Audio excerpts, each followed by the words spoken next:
para quem quiser poder acessar essa gravação, né? Então, ela acho que começou a gravar agora, né? Isso, começou a gravar.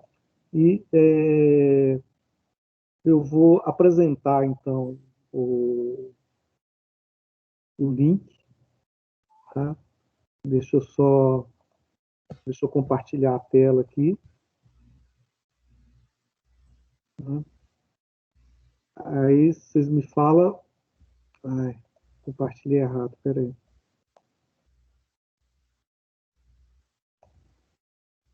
Vocês vão me falar o que vocês estão vendo aí, tá?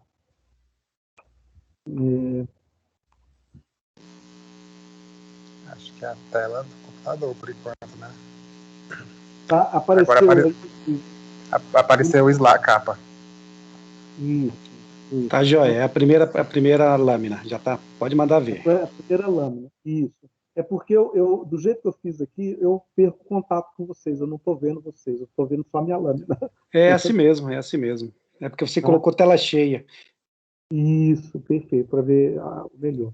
Então, Astronomia para Apressados, para quem está com pressa de aprender astronomia, né? É um projeto da Escola nas Estrelas, é um projeto de extensão, né? Em parceria com o Planetário de Brasília e com a Universidade de Brasília, né? Eu não sei nem se o logo do Planetário de Brasília é esse, mas eu peguei isso aqui de um trabalho que eu fiz com o Adriano, né? Que a gente fez um projeto no último curso que a gente fez de Astronomia para Apressados, aqui foi em loco no planetário.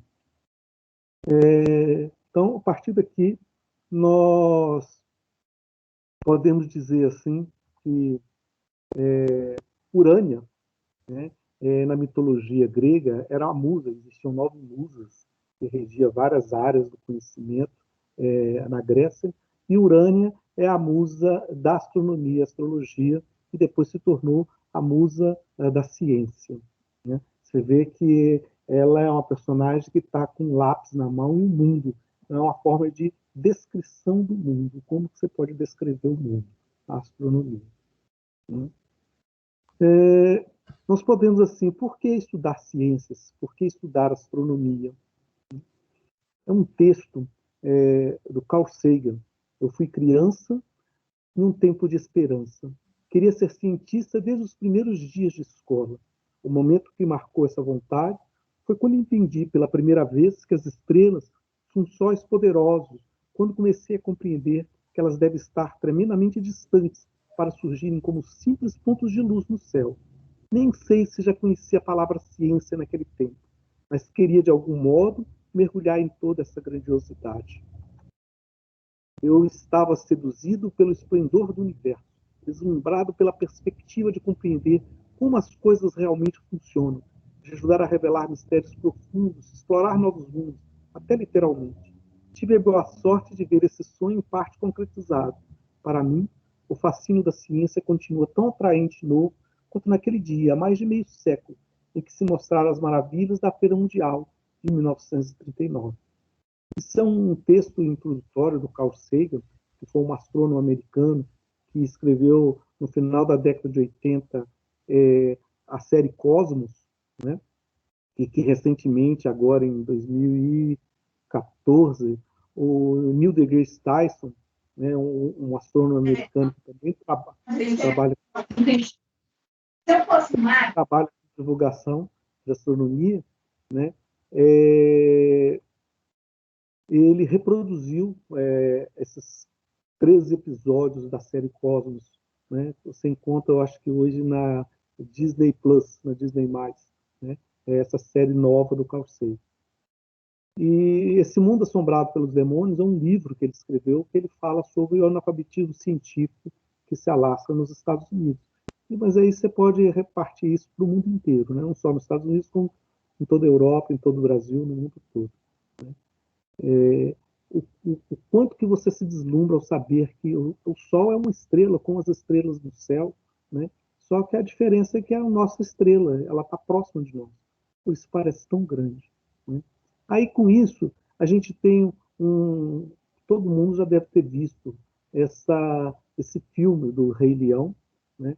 Quando o leão, o Simba, com o Timão, que é o suricate, que é o pequenininho, e o javali, que é o Pumba, Eles estão olhando as estrelas, né? E o Pumba, o javali, pergunta assim: Timão, você imagina o que são aqueles pontos brilhantes lá em cima? E o Timão responde: eu não imagino, eu sei, aquilo são vagalumes presos naquele grande manto azul lá em cima. Ah, eu imaginava que eram bolas de fogo explodindo a bilhões, bolas de gás explodindo a bilhões de quilômetros de distância. Ah, para você tudo é gás, né? E perguntaram para o Simba. E o Simba ficou meio resistente a responder de início, e até que ele respondeu que o pai dele tinha ouvido, que ele ouviu do pai, né? Eu ouvi dizer que são os reis do passado que estão lá em cima, olhando por nós. Né? E o Timão e o Pumba tiveram até um riso, começaram a rir da cara dele. Né? Mas aí você vê que são três visões cosmológicas diferentes do universo. A visão mais senso comum do Timão, né? São vagalumes presos naquele manto azul, porque ele pega de algo que ele conhece vagalume, ele sabe que vagalume brilha, e aquilo parece um vagalume preso no manto azul. Assim. A visão científica do Pumba, né, bolas de gás explodindo a bilhões de quilômetros de distância, e hoje, na visão da ciência, as estrelas são bolas de gás, né, de hidrogênio explodindo a bilhões e bilhões de quilômetros de distância. Ou a visão místico-religiosa do Simba, são os reis do passado, ou Deus, ou são os deuses olhando por nós. Qual das três formas é a forma correta? Né? Depende do olhar. Depende do olhar que você está olhando, né? Vai ser a resposta mais correta. Né? Então, não existe qual é a resposta certa. Depende de como você vai olhar para o mundo. Obviamente que eu, como cientista, eu vou dar a visão da ciência. Então, nesse mini curso, nós vamos dar a roupagem que a ciência coloca. Qual é a visão que a ciência tem. Tá? E isso nos remete, então, sobre a questão o que é o analfabetismo científico. Né? Aquele que não sabe contar 1, 2, 3, nem distinguir os números ímpares dos pares, ou que não sabe contar coisa alguma, nem a noite nem o dia, e que não tem noção da revolução do Sol e da Lua, nem das outras estrelas, acho que todos os homens livres devem estudar esse ramo do conhecimento, tanto quanto ensinam a criança no Egito, quando ela aprende o alfabeto. A criança no Egito é porque quem escreveu isso foi Platão, um grego. Né? Naquele país, no Egito, os jogos aritméticos foram inventados para serem empregados por simples crianças. E elas os aprendem como se fosse prazer e diversão. Com espanto eu, no final da vida, tenho tomado conhecimento de nossa ignorância sobre essas questões. Acho que parecemos mais porcos do que homens, e tenho muita vergonha, não só de mim mesmo, mas de todos os gregos. Olha que coisa curiosa, né? Platão falando sobre o analfabetismo científico que assolava a Grécia. Isso não é muito diferente nos dias de hoje, né? Quando a gente começa a ouvir modelos de concepção do mundo, né, em que contradiz o que a ciência coloca. Né? E, de novo, não é falando que é a ciência que está com a verdade absoluta. Né? Mas a gente vai ver aqui, no dia de hoje, em que se consiste a visão da ciência no mundo. Né? E, para isso, a gente faz as questões básicas que a gente coloca na filosofia, né? Que é de onde viemos, para onde vamos, de que somos feitos. São perguntas que a gente faz desde os primórdios, quando a gente começou a parar um pouco para pensar, né? E para entender aonde que a gente está, para onde que a gente está indo e do que a gente é feito. Né? Então, a gente faz outras perguntas também do tipo: quem, o que, onde, quando, e pergunta principal da ciência, que é o como. Né? Quando a gente pergunta quem, a resposta é eu, você, todos nós. A quem interessa tudo isso que a gente está falando? Né? Somos nós, os seres humanos, nós que estamos questionando o mundo, querendo entender o mundo. Né? Do que é constituído o mundo, as coisas do mundo? São as partículas, as ondas de campo, né? Os vários campos de força, seja eletromagnético, gravitacional, outra que aparecer, né? Do que é constituído o mundo, né? Então, são os modelos do que o mundo é feito. Né? Onde é que esse mundo está? Está no espaço. Quando? No tempo. Então, as coisas do mundo, as partículas, os corpos, as substâncias, elas estão localizadas em algum ponto do espaço, em algum instante do tempo. E como é a principal pergunta da ciência? Como que essas coisas se relacionam entre si, de tal maneira que eu posso dizer aonde que ele está, em que momento que ele vai estar. E com isso eu crio modelos de leis da natureza. Lembrando sempre que a ciência trabalha com modelos, ela não trabalha com a verdade absoluta. A gente cria modelos de representação da natureza. E uma determinada coisa, por exemplo, uma maçã, né? Ela, ao soltar uma maçã, ela vai cair no chão. Né? Será que eu posso prever esse comportamento em cada intervalo do tempo, aonde que ela vai estar? A Lua, em que momento que ela vai passar em frente do Sol e acontecer esse eclipse? Quais os pontos da Terra que vão poder observar esse eclipse? Então, quando você cria modelos extremamente robustos, você pode prever comportamentos no futuro e prever o que aconteceu no passado, prever assim, no sentido de saber o que aconteceu no passado, com uma precisão muito grande, né? Porque são modelos que representam bem o comportamento da natureza. Né? Quando você constrói um modelo que não representa bem, ela não consegue prever com precisão o que vai acontecer ou o que aconteceu. E para que a gente precisa saber disso? Porque a gente está aqui. O que vai acontecer com a Terra no futuro? Será que o clima, a temperatura vai aumentar, vai diminuir? Será que nós vamos ter condições de ter vida aqui? Para onde que nós vamos? Se a gente... se eu moro numa casa e essa casa pega fogo, eu posso morar em outro local. Né? Se a minha cidade foi invadida, eu posso mudar para outra cidade. Mas eu, por enquanto, eu não posso mudar o planeta que eu vivo, né? Que está perambulando pelo espaço afora. Né? Então, como eu não posso fazer esse tipo de mudança, eu tenho que cuidar bem da nave espacial que eu estou, que é o planeta Terra. Né? Que é o planeta Terra. Com isso, nós podemos perguntar como interpretar o mundo. Né?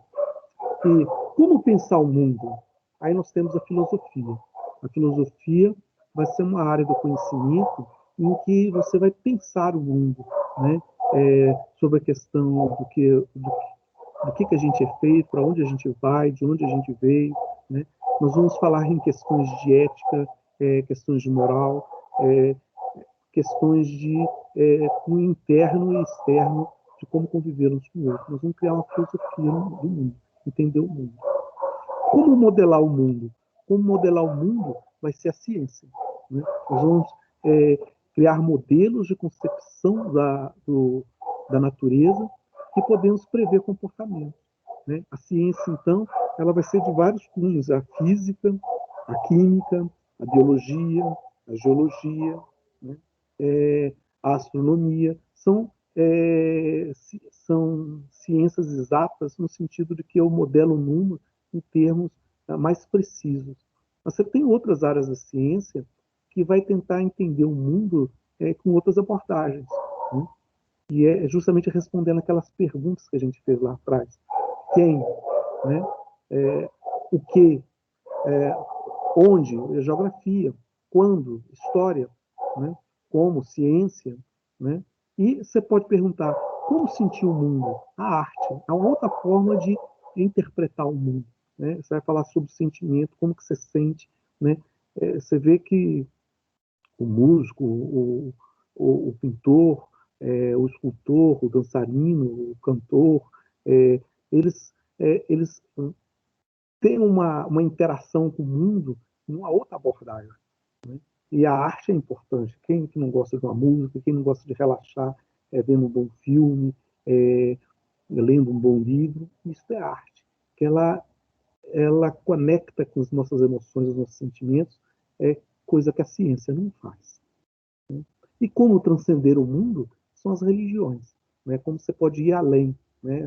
Quando eu falo religião, Eu não estou falando só as religiões tradicionais, não. Estou falando de qualquer forma que você pode se conectar com aquilo que você considera sagrado, né? Então, vai ter várias abordagens. E uma não contrapõe a outra, porque o enfoque delas são em áreas diferentes, elas podem se complementar, essas 4 áreas. Você poderia colocar aqui o esporte também, né? Como interpretar o mundo através do esporte, ou interagir com o mundo, né? E você tem outras. Eu chamei a atenção para essas 4, porque essas 4 é que me veio à cabeça quando comecei a preparar esse primeiro encontro nosso, né? Na Idade Média, você tinha 2 artes, as artes mecânicas e as artes liberais. Nas artes mecânicas, você tinha uma coisa voltada para a prática, era voltada para os servos, os escravos, para a baixa plebe, pode-se dizer assim, que é interessante. Hoje em dia isso já não é mais verdade.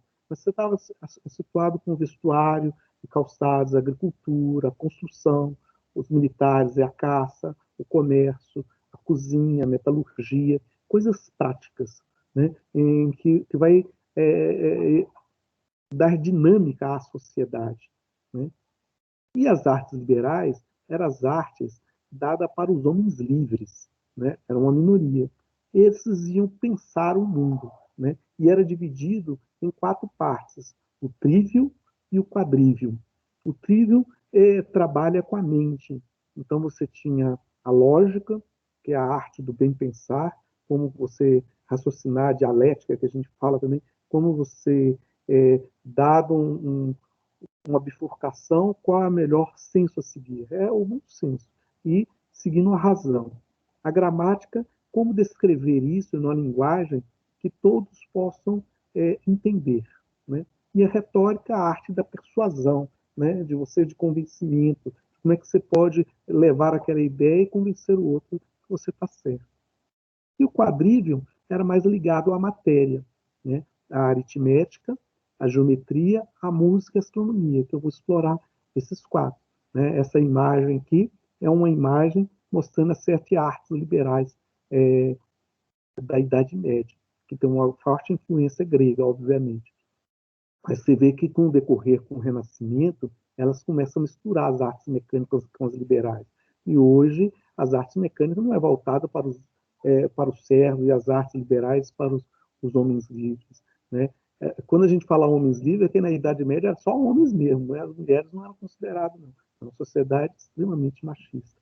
Hoje, a gente está um patamar em que essas coisas começam a se misturar e você começa, então, a interagir.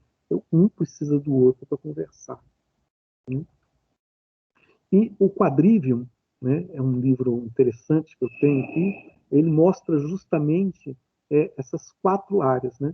A aritmética, que é o estudo dos números, né? A geometria, que é o estudo desses números no espaço, como é que eles se comportam no espaço. A música, que é os números no tempo, né? Então, a harmonia, assim, tudo, como é que as várias frequências se comportam no tempo. E a astronomia, que é o nosso foco, que é os números nas coisas, no tempo e no espaço. Né? Olha como é que fica interessante essa visão.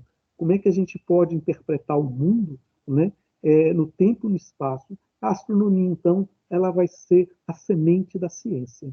Né? E dali vai desenvolver todas as áreas da ciência, pode-se dizer assim. Né? Então, na astronomia, nós vamos ter é, nós vamos ter que as horas para a gente não.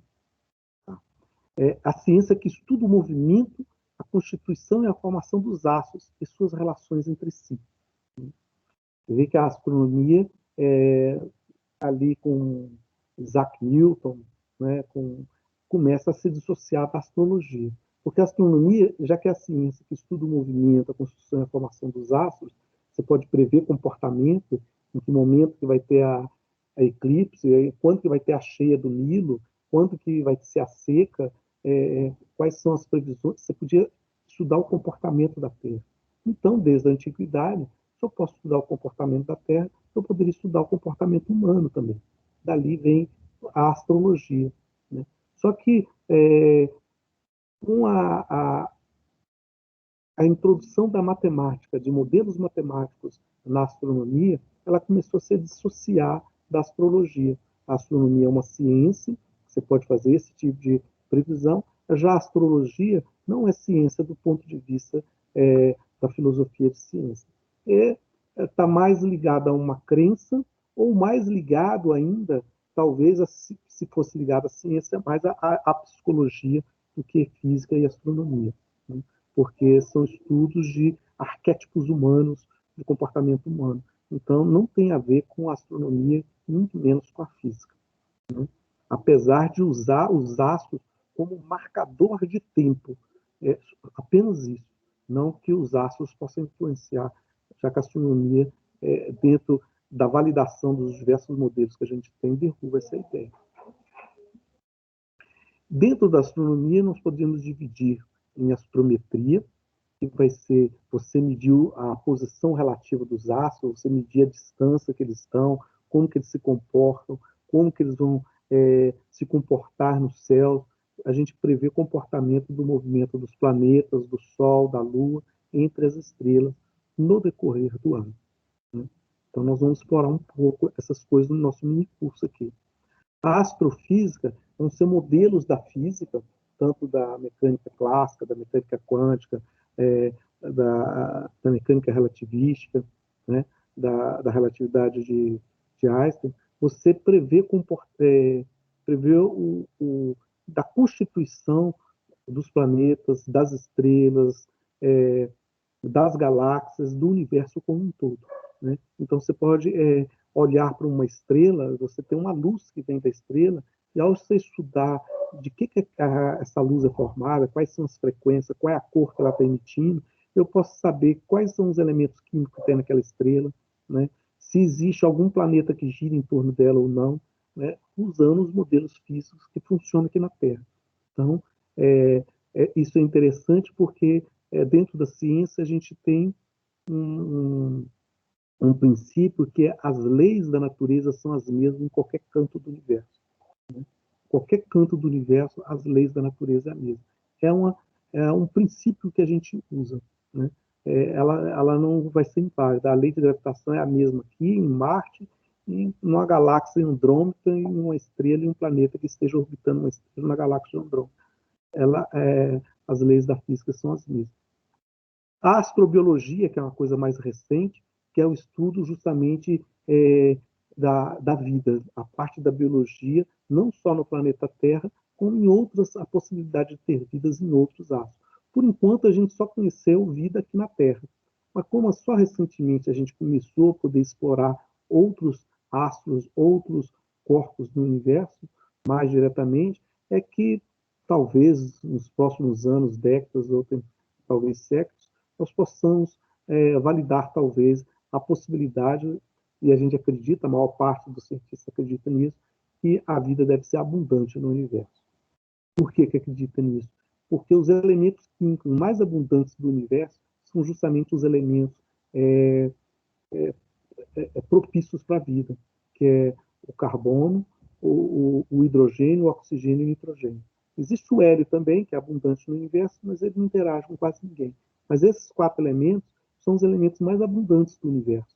E a molécula que é feita com 2 átomos diferentes, mais abundantes do universo, é o H2O, mais conhecido como água, né? Então, por isso que as condições básicas da vida, elas são abundantes no universo, né? Então, ela deve ser bastante plausível. E a parte de cosmologia, que é uma área da astronomia, ou saída da astronomia, que vai ter modelos da origem do universo e do destino do universo. Como que o universo surgiu, né? E qual é o futuro do universo, o que vai acontecer no futuro. Então, nós temos vários modelos. O mais aceito é a teoria do Big Bang, né? Mas não é a única, mas é a mais aceita, por isso é chamado modelo padrão. Tá?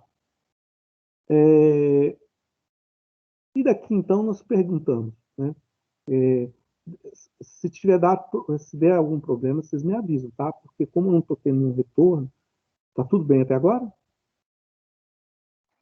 Tá sim, professor. Tudo Sim. jóia. Tudo Ok. jóia. Tranquilo. Então, eu vou dar um espaço para fazer perguntas, tá? Então, nós vamos... Aonde nós estamos, né, no universo? Né? Olha aqui, você vê, então, a Luísa, né?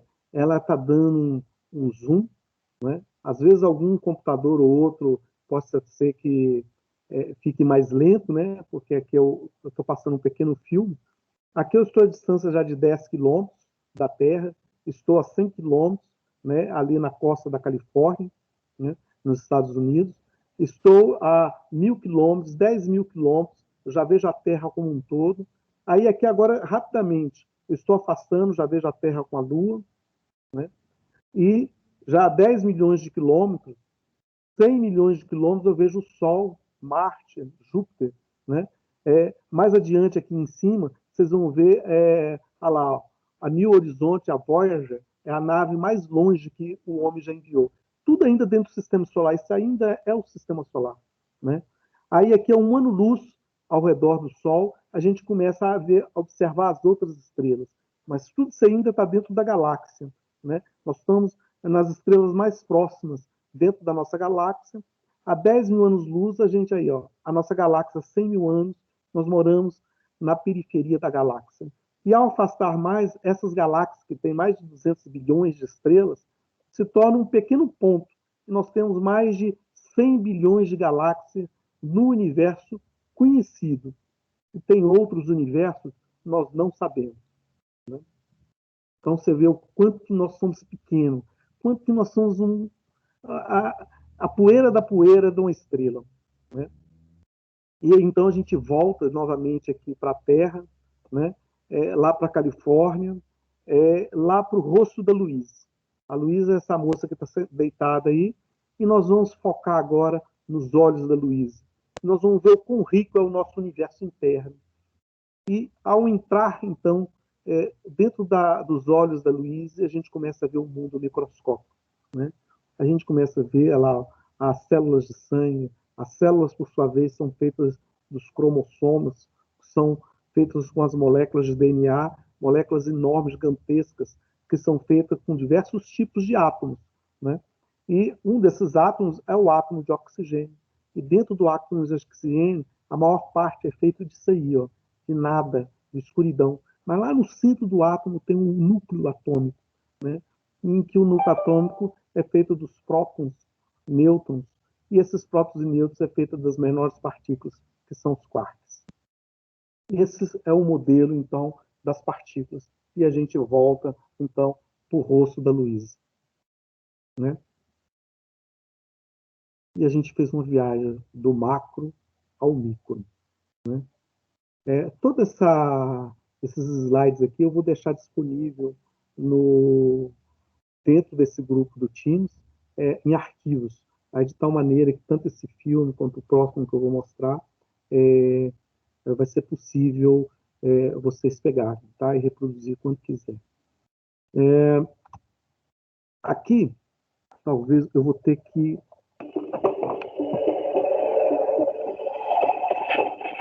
No princípio, o universo era um pontinho, até que ele explodiu.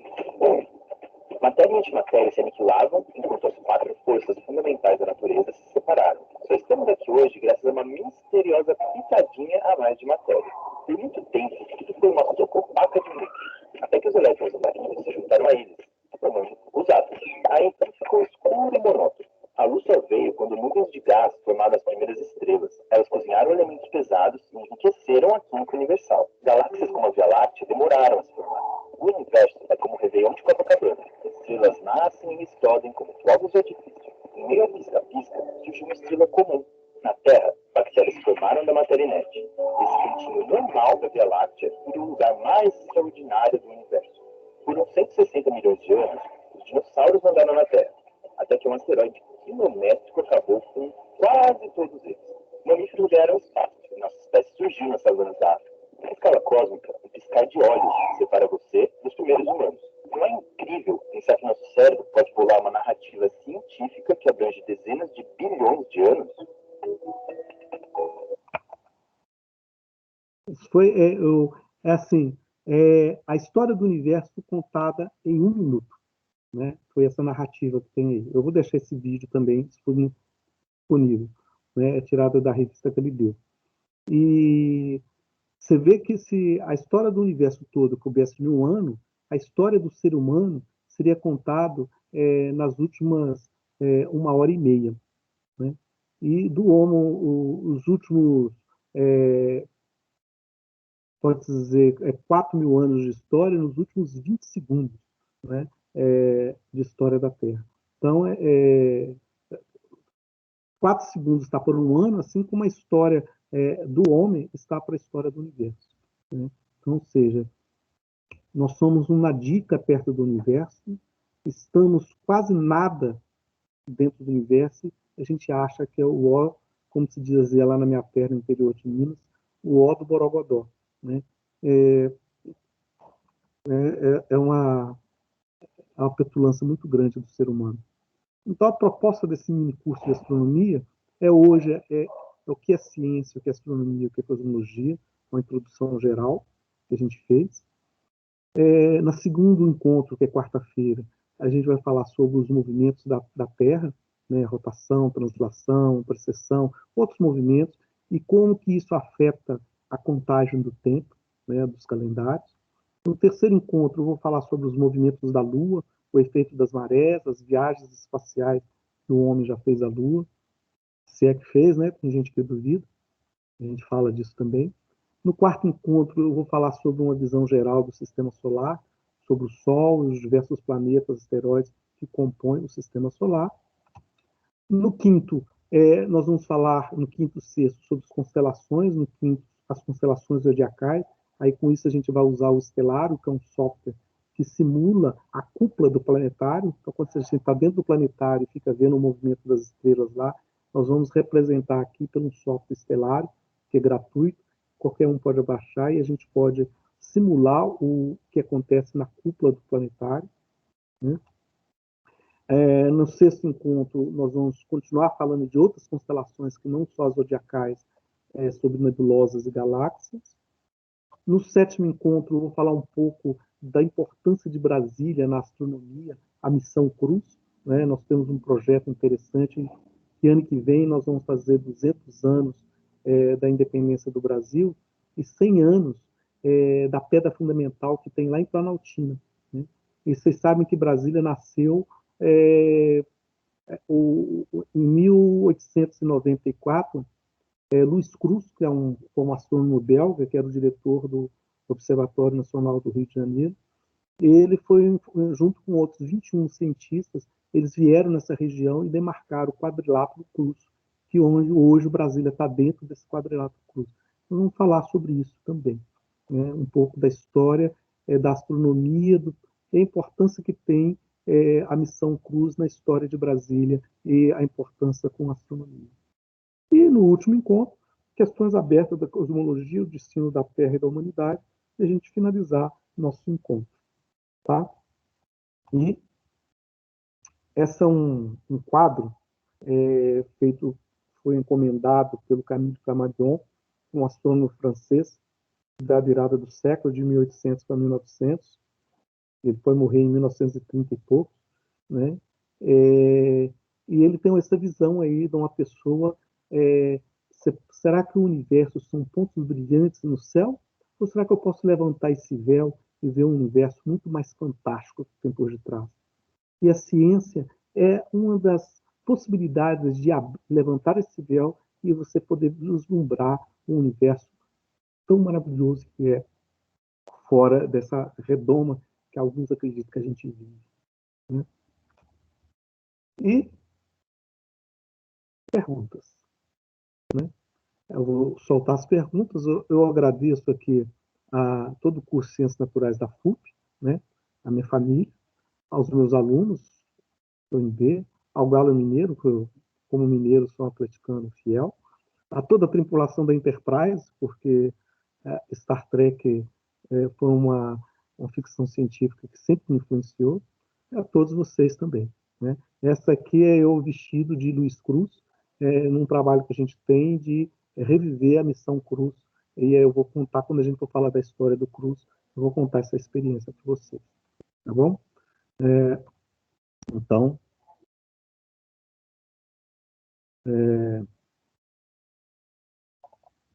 aqui, então, eu vou deixar de compartilhar e a gente está aberto, então, às perguntas, né? Acho que eu consegui falar a tempo, falei um pouco rápido, é porque eu só tinha 1 hora, tá, gente?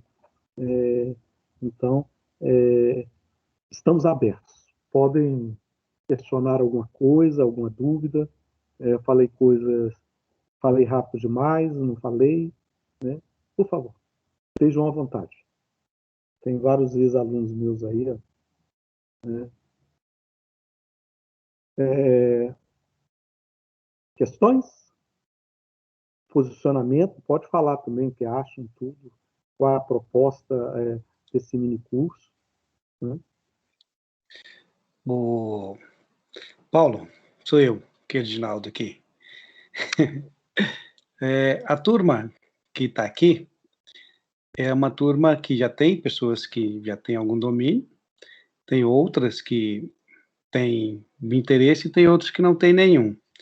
E aí a ideia, e você foi muito feliz nesse começo de dar uma pincelada muito grande, e quando você fala aí dos vários momentos da produção do conhecimento científico, das suas vertentes, das ciências sociais, das ciências exatas, das naturais, e aí vai. Quando a gente começa a entender um pouquinho da função da astronomia, e aí a gente fez um manualzinho para o pessoal, que faz a correlação da astronomia com as diversas outras ciências, com a literatura, com a música, com a geografia, com a filosofia. E aí você nos traz essa, essa construção histórica do processo da construção do ensino e o interesse desse processo para a produção do conhecimento científico. Agora, o que você acha? O que você poderia dizer para nós, utilizando todo esse conceito, lá no planetário mesmo, para essa turminha que está te ouvindo aí, ávida e cheia de curiosidades?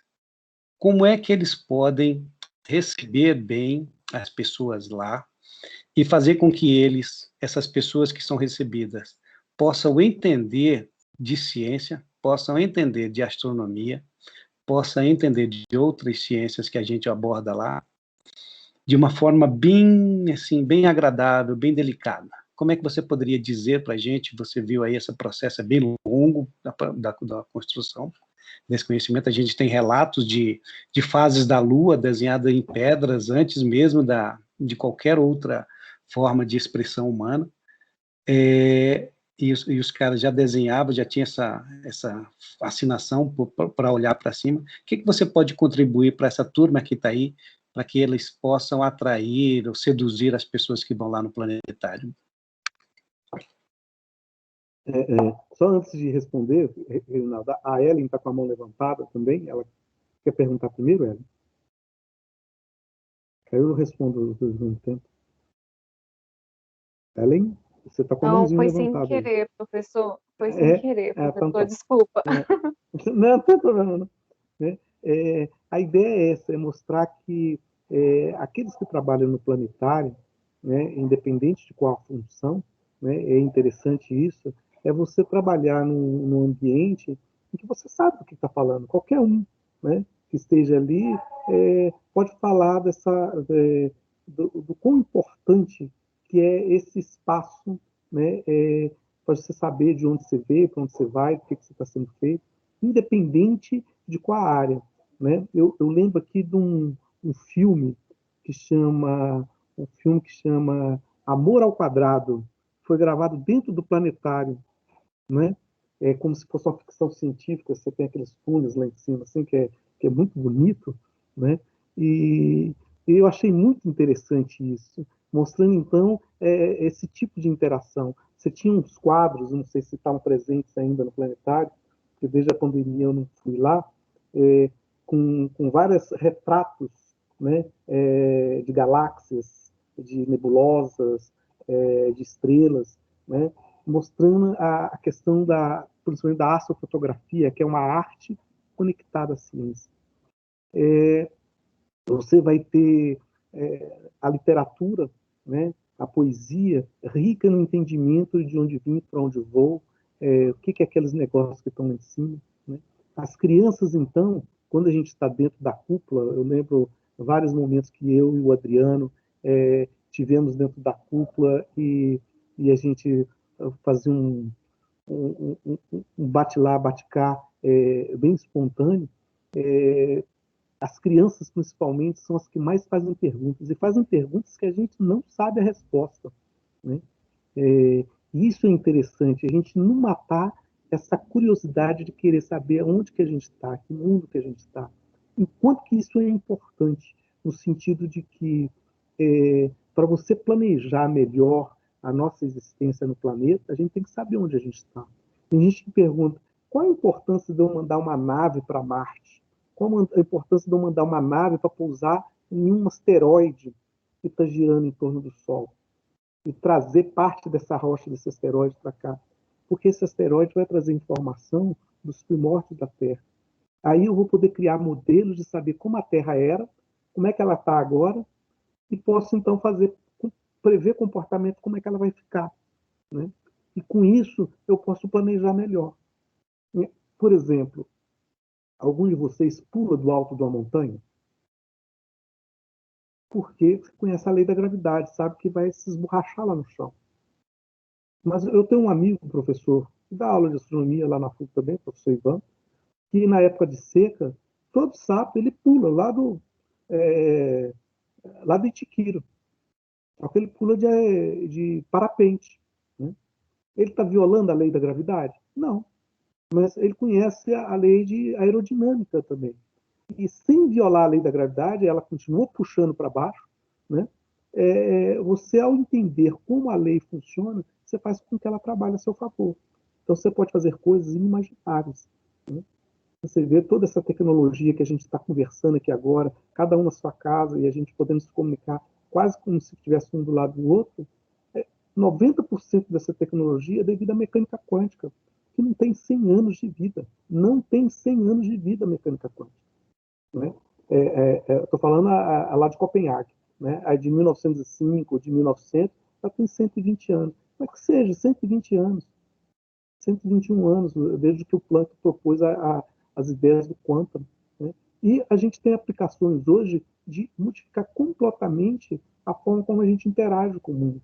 A forma como a gente olha para dentro do nosso corpo e consegue olhar o que o cérebro é formado sem precisar abrir a cabeça da criatura. Né? E isso é a ciência que nos traz essa informação. Né? Quando a gente fala assim, pessoas que acreditam que a Terra é plana, depois a gente até fala disso, né? É uma visão, é um modelo, só que ela não é capaz de prever comportamentos. Determinados modelos, então, por exemplo, a Terra ser plana, ela não prevê o comportamento do movimento das estrelas no céu, o movimento dos satélites que você põe em órbita, não prevê a visão que você tem das estrelas, os ângulos que você olha para ela, não bate. Né? Então, o sujeito que acredita que a Terra é plana, ele tem uma visão do mundo que não é científica, porque ela não pode ser validada pelas observações. É uma crença, o sujeito acredita naquilo. Tudo bem. Né? Só que ele não vai poder prever comportamentos. Ele vai ter que viver num mundo restrito, porque ele não sabe o que acontece além e nem pode prever comportamentos no futuro. Né? Então vai ser um cego, né, tateando no deserto. A ciência, então, ela proporciona isso. Obviamente, como eu falei no início, não é a única forma de você enxergar o mundo. Tem a arte, a filosofia e a própria religião. Mas elas não podem se contradizer entre si, porque são abordagens diferentes. Mas a ciência, ela é fundamental no nosso mundo de hoje. Né? Que mais colocações? O professor Micael pode falar, se quiser. Né? Os outros aí, ó, eu lembro que tem ex-alunos nossos aí, ó, a Deise é da época do Adriano, né? O Lucas. Professor, Né? Sim. queria dizer que eu estava com saudade da sua voz. Já tem uns 10 anos que eu peguei o universo. Gente, vocês que conhecem a Daisy, ela canta divinamente, né? Ela tem uma voz de anjo, canta divinamente. Depois peça ela para cantar, tá? Não, tá de boa.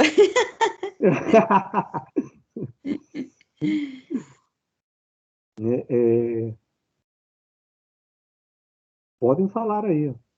O professor Natan está aqui Oi, também. Paulo. Opa. Eu queria trazer um exemplo de um momento que você falou, né, das Pode falar. crianças que têm umas perguntas assim mais interessantes, né?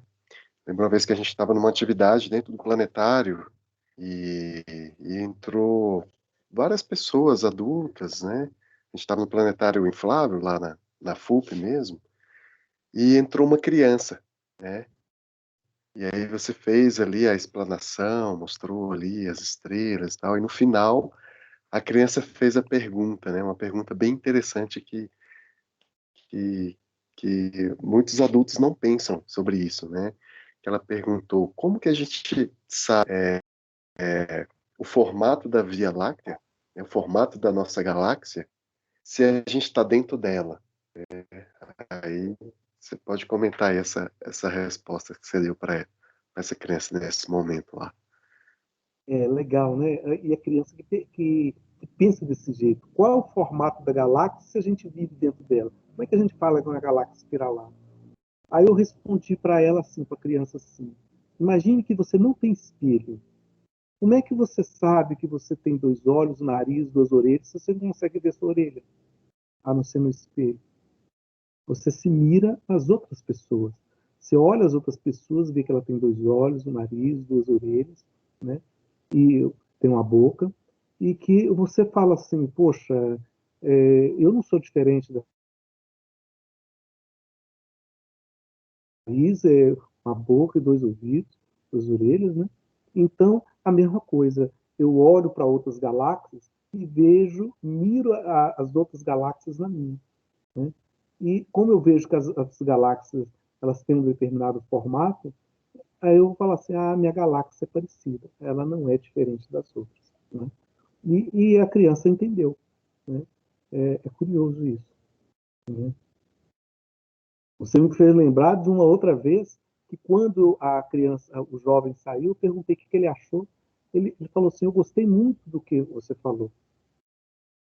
E o que você viu? Eu falei assim, eu não enxergo. O rapaz entrou dentro do planetário e era cego, né? E eu achei aquilo tão fantástico que eu comecei a falar assim, eu tenho que falar de tal maneira dentro do planetário que mesmo aquele que tem uma visão baixa consiga se deslumbrar diante daquilo que eu estou falando, né? E eu comecei então a abordar de forma diferente aquilo que eu falava dentro do planetário, né?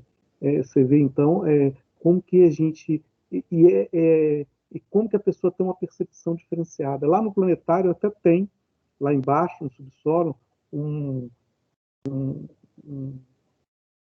como chama, um pano lá, que é planetário para cegos ou para deficientes visuais, que é com tátil.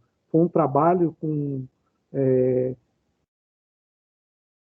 esqueci o nome, quem fez comigo, junto com a professora Juliana, que é da psicologia. Era a Né? Jéssica. Foi a Jéssica. A Jéssica Dias, isso mesmo, a Jéssica. Né?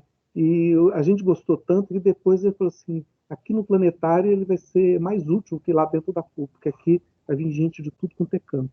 Né? E a pessoa, então, ela pode fazer. E foi um trabalho que a gente fez no planetário uma vez, de um curso de astronomia para educadores, que a gente utilizou essa dinâmica também. Então, você vê que é possível você interagir com o universo, seja surdo, seja cego, seja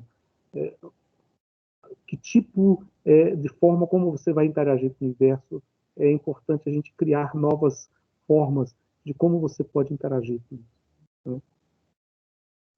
Bom, deu uma hora de curso, né, de encontros. Vou dizer que são encontros, tá?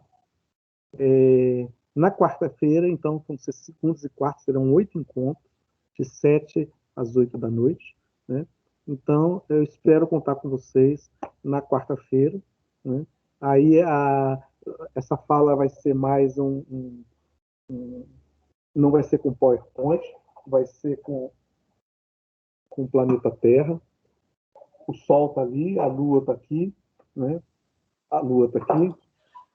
Aí vai ser eu falando e demonstrando, fazendo aqui uma dinâmica, ok? Ok, Então, tudo certo. Paulo, eu vou parar. Pode falar, Cristina. rapidinho, depois você me manda essa apresentação. Eu sei que eu estou vendo ali o botãozinho vermelho gravando, mas depois você me manda essa apresentação, porque eu vou dar uma forma, eu vou encaminhar para a turma lá, para a gente poder discutir, para a gente, tudo que for feito, um reforço. Não, claro. Na realidade, Reginaldo, aqui dentro da equipe, do Teams, tem uma parte de arquivos. Eu estou vendo ela ali.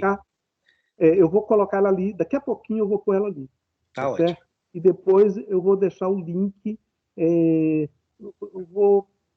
A gente vai criar um espaço onde a gente vai deixar disponível também a gravação. Tá bom? Tá, combinado. Obrigado. Então, eu vou parar a gravação agora.